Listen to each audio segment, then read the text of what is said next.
Društvo učiteljev gluhih Slovenije je v tednu med 26. junijem in 1. julijem 2012 v Izoli izvedlo morski tabor za gluhe in naglušne otroke.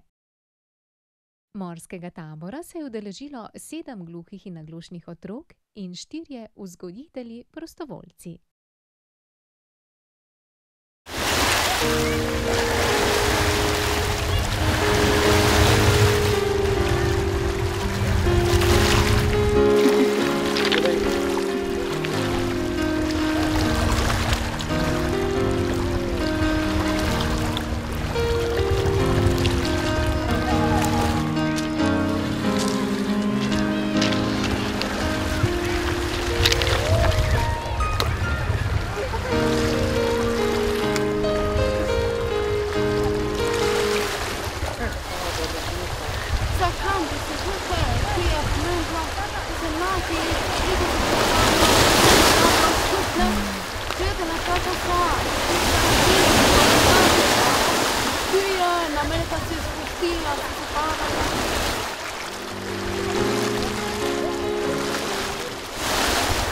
Kad miesiące smo i tańce przyszli, przyszło każdy raz, że mi mówiła Lisa.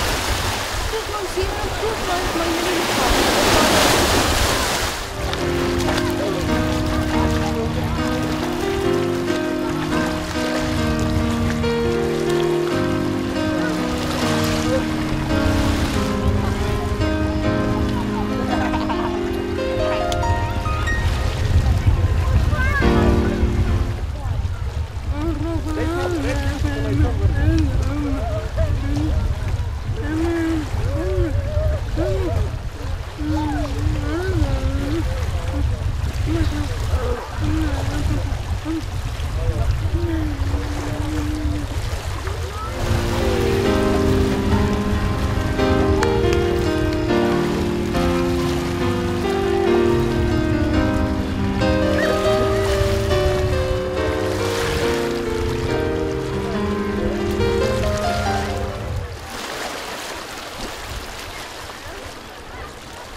Idejo za te majice je dobila Petra Rezar.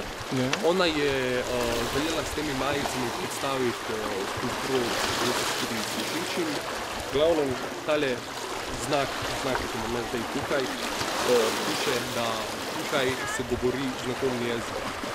Glavno, s tem želimo slišečim predstaviti znakovni jezik in kulturo gluhih.